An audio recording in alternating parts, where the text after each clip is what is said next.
culture of community and impact updated in 2 decades before the LGBT movement was spending billions of dollars rather, a year with the express goal of sexualizing children.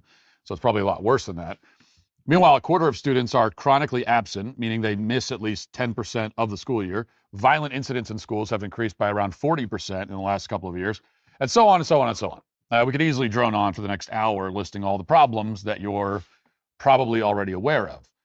This is going to be a very different monologue because for the first time in memory, there's actually something to be hopeful about when it comes to the public school system. And if you know anything about this show or my career, you know that I do not say that lightly. There's genuinely a legitimate reason to believe that the education system in the US may not be entirely doomed, at least to the extent that we thought it was. Thanks to a new finding that's somewhat controversial, as we'll discuss in a moment, there is maybe a new path forward for educating American students, and it is a really obvious path, one that we never should have abandoned in the first place. But it's important to talk about nonetheless. And if we continue in this vein, we could one day live in a at least moderately safer, more educated, and more literate society. We can reverse the trend of, everything getting crappier all the time. Maybe. But to understand the changes that may soon be coming, we need to start around a decade ago when the left made a deliberate decision to turn our already terrible public schools into indoctrination camps with no standards whatsoever. Amid the cultural revolution of Barack Obama's first term, school districts in the state of California went insane. San Francisco eliminated the algebra requirement for 8th graders. They also stopped failing students. They let students move on to the next grade level when they clearly were not qualified for it. And they turned every subject, even mathematics, into an exercise in racial equity. They taught students that everything, including algebra, was really a social justice issue, and these changes continued for many years afterward. Watch. Some of the state's largest school districts are coming up with a new approach towards grading. Yeah, those districts are getting rid of D's and F's, so students won't be able to get anything under a C on their assignments. And if they do fail or miss an assignment, they're going to be given a do-over or an extension. So the idea is to encourage students to learn the material rather than lose their confidence from a low grade. Let's see if my math matches your math. A controversial math curriculum taking root in California as reformers this month overcame strong opposition from math and science educators. It definitely will not help them learn math better. I've been teaching math for 43 years, and I can say with certainty that this will cause a great deal of confusion and set students back. 7 divided by 7, let's go. The new framework urges teachers to focus on historically marginalized people and take a justice-oriented perspective by changing course material with less emphasis on problem solving. More than 1,000 university professors pushed back, calling it a, quote, insult, immoral, and foolish to replace arithmetic with what they say is an endless river of fads that inserts equity, social justice, and environmental care into math class. 360 divided by 24 is? Mathematics should be about numbers and calculating, and not about politics, not about political indoctrination, not about turning children into activists. Why? Thing to be mocked her family, said he would do it again. The judge said that she felt sorry for the rapist because he grew up in our society as an African-American male. So she gave him a pass because of, white supremacy or whatever. And guess what? We don't know the race of his victim. Her identity is shielded. Not just all those videos up on the screen to the extent that we possibly can. It's just one video after another with titles like, "Messed Up, Teacher Gets Jumped by Students at High School in Georgia." And "Damn, Teacher Fights Student for Smacking Her During Argument." And "Damn, Student Beats Up Teacher at Florida High School." Now, it's content that we can't show on YouTube in its entirety. Videos depicting acts of violence, particularly acts of violence involving children, are banned from most social media and video sharing platforms. And while you can understand why those policies are in place, you also have to acknowledge that as a side effect, the fact remains that it's not easy to see the videos that give you a realistic picture of everyday life in many of our public schools. This is an aspect of American life, a very important aspect, because it's where a lot of our children, 50 million children, are spending their time there, that's mostly shielded from the public. So to recap, in the Obama era and beyond, public schools decided not to report most crimes to law enforcement, not to fail anyone, not to hold back, not to hold anyone back a grade, and not to teach difficult subjects. And there was a media blackout on the violence that was occurring in these schools. The idea was out of sight, out of mind. If the schools were failing, and everyone knew they were, then at least we wouldn't have to think about it very much. We wouldn't have to deal with any uncomfortable statistics. And indeed, this line of thinking quickly spread. Colleges and law schools dropped standardized test scores. They started demanding DEI statements to weed out conservatives, along with any independent thinkers. Schools at every level became expensive government-funded daycare. Students who actually wanted to learn, in the end, paid the big price. And our country as a whole suffered as a result. We started falling behind countries like China, which actually take education seriously. And every few months, our education deficit grew larger and larger by design. Just last year, San Francisco Public Schools proposed yet another equity policy, which allowed students to pass with a grade of 40%. They could skip homework with no penalty and retake tests indefinitely until they pass them. And even if they don't pass them, they still get moved on anyway. Other blue states and cities followed with similar policies, and soon enough, their test scores began plummeting. Take Massachusetts, for example, where they use the Massachusetts Comprehensive Assessment System, or MCAS, to measure student achievement. Massachusetts typically performs very well on standardized tests, but lately, things have not been going so well. As the Commonwealth Beacon reported late last year, quote, new MCAS results reveal that the performance of Massachusetts public school students remains far below pre-pandemic levels and shows few signs of improvement. The data follow a National Assessment of Educational Progress scores released earlier this year, in which the Commonwealth student scored at a 20-year low. In 2010, Massachusetts jettisoned the nation's best English language arts and math standards, replacing them with national academic standards known as Common Core that dramatically cut the amount of literature students read and slowed their progression to higher mathematics study.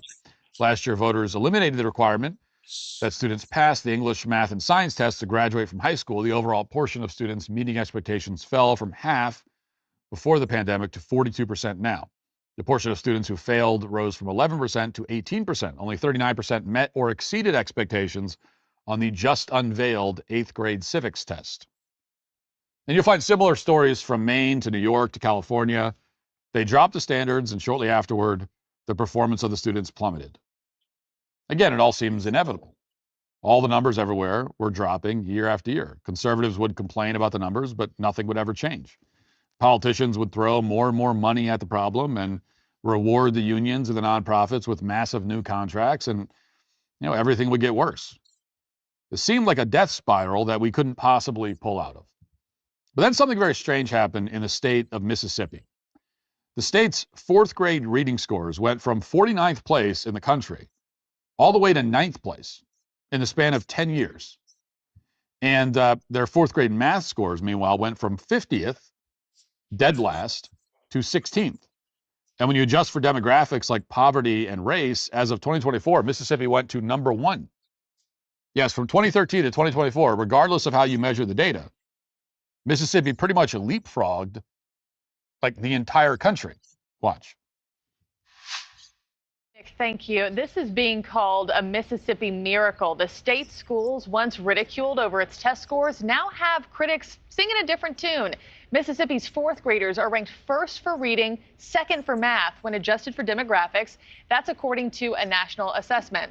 This after the state was ranked 49th a decade ago. 49th. Former Mississippi Governor Phil Bryant was involved in this turnaround and analyzed the data in this report. Governor, good to have you on this morning. This comeback in students' reading scores was no accident. This was a Herculean feat.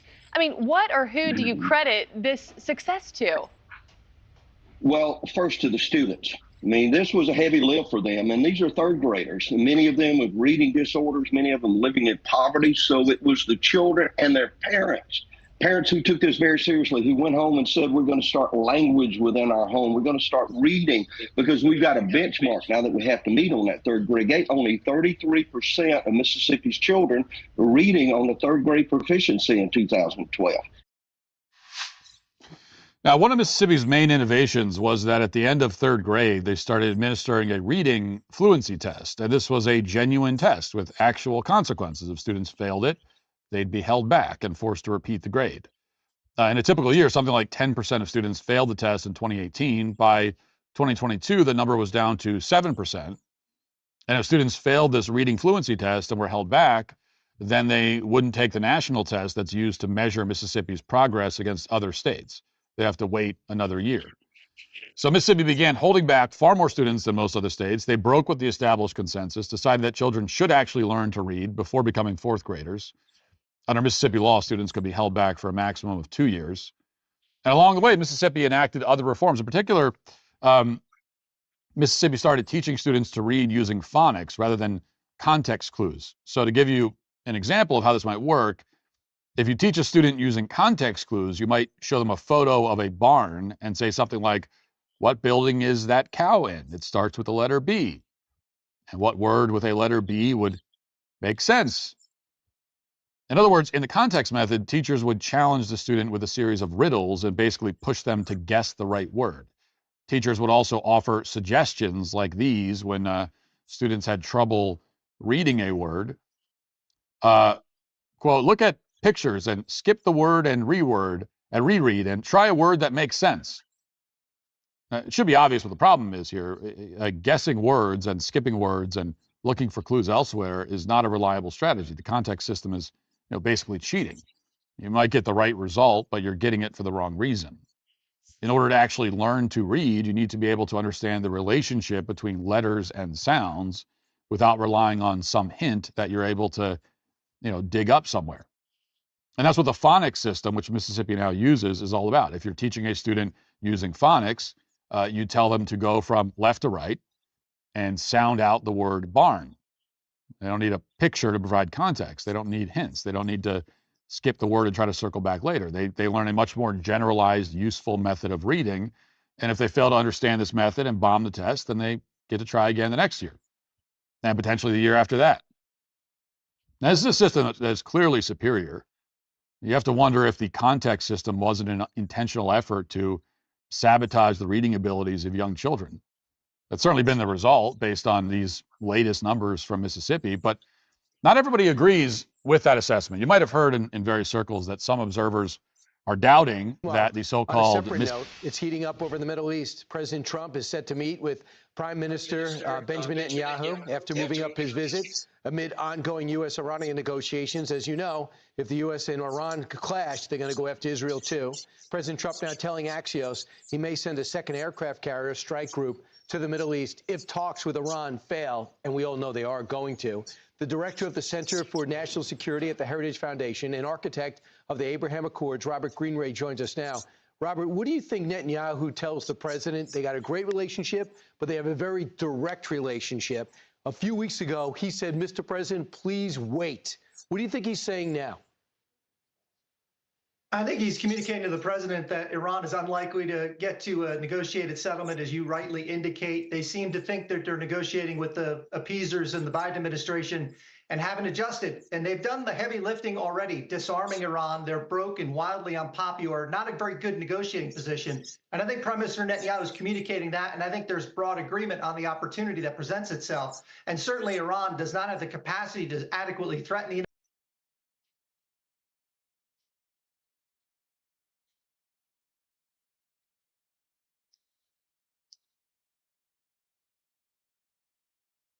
United States, but it's not completely defenseless. And I think that's why additional assets may be required and may be on their way into the theater. They got about 2,000 ballistic missiles, I understand, but I would trust your numbers better.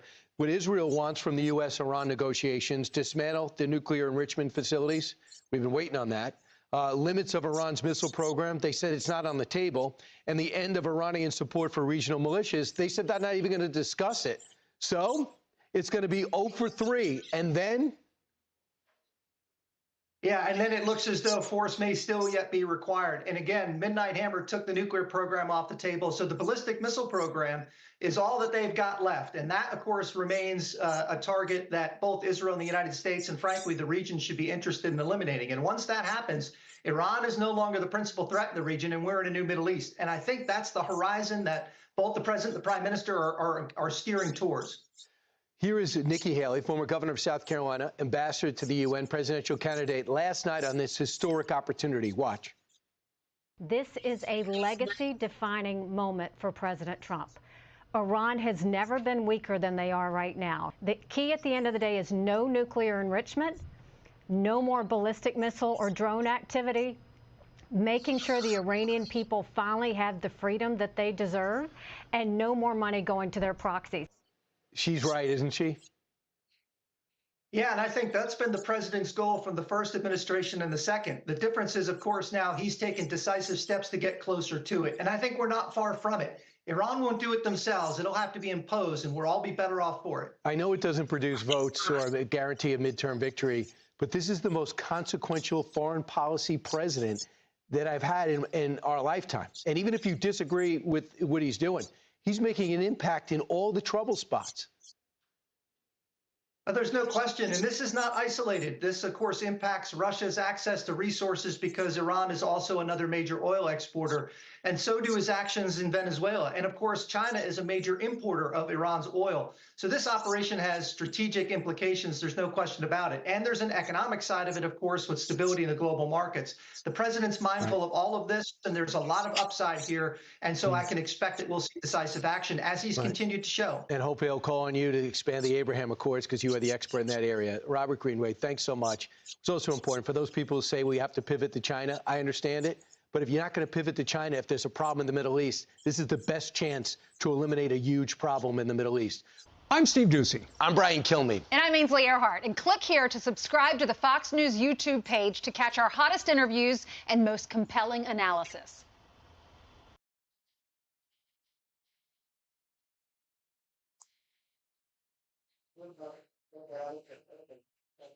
Well, stop me if you heard this before. President Donald Trump has once again thrown a huge wrench into Canada-U.S. relations. Last night, the president posted this, saying Canada is building a massive bridge between Ontario and Michigan. I will not allow this bridge to open until the United States is fully compensated for everything we have given them. We will start negotiations immediately. Trump is referring to the Gordie Howe International Bridge, due to open this year. And early this morning, U.S. Trade Representative Jamieson Greer laid out why this bridge is suddenly in Trump's crosshairs. There's a concern, a valid concern on the part of the president, that this bridge was allowed to be built. You know, they didn't necessarily use American content in a bridge that's going into the United States. There's a question as to the proceeds of tolls, et cetera, and so there's going to be a negotiation on that front. Prime Minister Mark Carney eventually spoke to President Trump today and disputed some of Trump's claims. I explained that Canada, of course, paid for the construction of the bridge, over $4 billion, that the ownership is shared between the state of Michigan and the government of Canada, and that in the construction of the bridge, obviously there's Canadian steel, Canadian workers, but also U.S. steel, U.S. workers that are involved. This is a great example of cooperation between our countries. Ontario Premier Doug Ford also appeared before reporters today to say he's confident the bridge will open despite Trump's threats to block it. There's fiction, what President Trump says, and then there's true facts that people can look up. He fast-tracked it in 2017. And so all of a sudden he changed his mind and said it's not good. And this is my message to the Prime Minister and the people of Canada. This is not the time to roll over and let President Trump take advantage of us. Okay, it's time now for the Power Panel. We've got Vandana Cotter. She, of course, was an advisor to former Prime Minister Justin Trudeau. Lisa Raitt is a former Conservative cabinet minister. Emily Nicolas is a columnist for Le Devoir. And here with me in the studio is Anne McGrath, a former director of the New Democratic Party. Good to see you all. And as is often the case when talking about President Donald Trump, there is late-breaking news. Vandana, the New York Times is reporting, as Rob Russo predicted last night on this very panel, that the Maroon family, which owns the Ambassador Bridge, might have played a role in this. The Maroon family, according to the Times, the Matthew Maroon, the Detroit-based trucking magnate, met with Howard Lutnick just hours before Donald Trump put this out. So that is an interesting development in the timeline, because why the heck is the Gordie Howe Bridge suddenly such a big issue? What do you make of all of this? Yeah, it shows a bit more about how President Trump thinks. I mean, we've seen how other people, like in private companies like Elon Musk, can influence his thinking. So it could be very similar to that. But this is nothing surprising to me. Again, another day in the U.S. administration of Donald Trump. He gets something in his mind. He wants to share it. And you have to get used to that. It is not the first time. It certainly won't be the last time. I think it's good that the Prime Minister was able to get on the phone with the President immediately and still thread that needle between being cordial but also standing up for Canada when it's necessary and correcting the record. So it looks like, I still feel like they'll move forward with it. It seems like anything that's, it's not